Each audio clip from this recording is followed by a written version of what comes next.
Korah son of Izhar, the son of Kohath, the son of Levi, and certain Reubenites, Dathan and Abiram, sons of Eliab, and On son of Peleth, became insolent and rose up against Moses.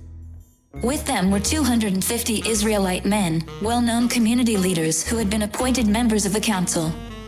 They came as a group to oppose Moses and Aaron and said to them, "You have gone too far. The whole community is holy, every one of them, and the Lord is with them. Why then do you set yourselves above the Lord's assembly?" When Moses heard this, he fell face down. Then he said to Korah and all his followers, "In the morning the Lord will show who belongs to him and who is holy, and he will have that person come near him. The man he chooses he will cause to come near him. You, Korah, and all your followers are to do this. Take censors and tomorrow put burning coals and incense in them before the Lord. The man the Lord chooses will be the one who is holy. You Levites have gone too far." Moses also said to Korah, "Now listen, you Levites. Isn't it enough for you that the God of Israel has separated you from the rest of the Israelite community and brought you near himself to do the work at the Lord's tabernacle and to stand before the community and minister to them? He has brought you and all your fellow Levites near himself, but now you are trying to get the priesthood too. It is against the Lord that you and all your followers have banded together. Who is Aaron that you should grumble against him?"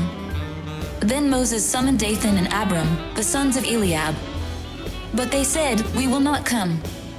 Isn't it enough that you have brought us up out of a land flowing with milk and honey to kill us in the wilderness? And now you also want to lord it over us. Moreover, you haven't brought us into a land flowing with milk and honey or given us an inheritance of fields and vineyards. Do you want to treat these men like slaves? No, we will not come." Then Moses became very angry and said to the Lord, "Do not accept their offering. I have not taken so much as a donkey from them, nor have I wronged any of them." Moses said to Korah, "You and all your followers are to appear before the Lord tomorrow, you and they and Aaron. Each man is to take his censer and put incense in it, 250 censers in all, and present it before the Lord. You and Aaron are to present your censers also." So each of them took his censer, put burning coals and incense in it, and stood with Moses and Aaron at the entrance to the tent of meeting. When Korah had gathered all his followers in opposition to them at the entrance to the tent of meeting, the glory of the Lord appeared to the entire assembly. The Lord said to Moses and Aaron, "Separate yourselves from this assembly so I can put an end to them at once." But Moses and Aaron fell face down and cried out, "O God, the God who gives breath to all living things, will you be angry with the entire assembly when only one man sins?"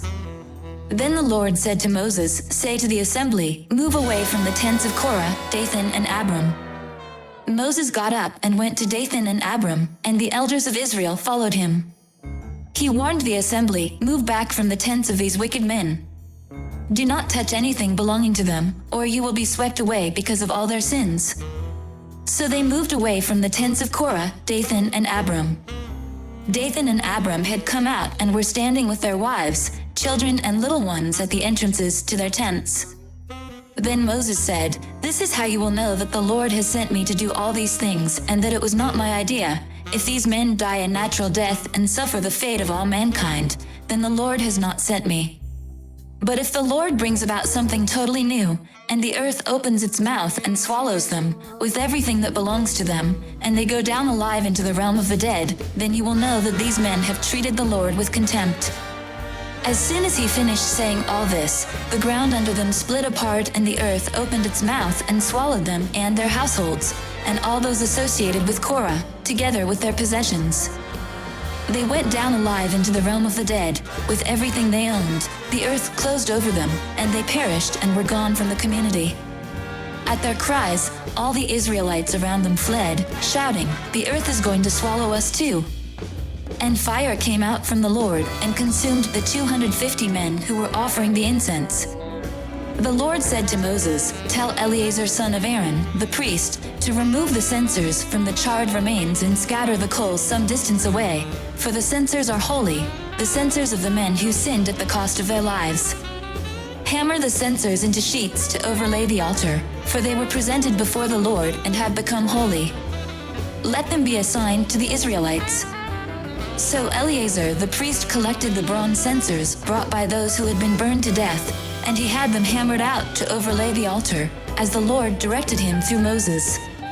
This was to remind the Israelites that no one except a descendant of Aaron should come to burn incense before the Lord, or he would become like Korah and his followers. The next day, the whole Israelite community grumbled against Moses and Aaron. "You have killed the Lord's people," they said. But when the assembly gathered in opposition to Moses and Aaron and turned toward the tent of meeting, suddenly the cloud covered it and the glory of the Lord appeared. Then Moses and Aaron went to the front of the tent of meeting, and the Lord said to Moses, "Get away from this assembly so I can put an end to them at once." And they fell face down. Then Moses said to Aaron, "Take your censer and put incense in it, along with burning coals from the altar, and hurry to the assembly to make atonement for them. Wrath has come out from the Lord, the plague has started." So Aaron did as Moses said, and ran into the midst of the assembly. The plague had already started among the people, but Aaron offered the incense and made atonement for them.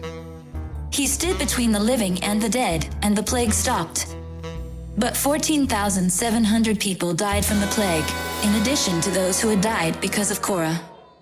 Then Aaron returned to Moses at the entrance to the tent of meeting, for the plague had stopped.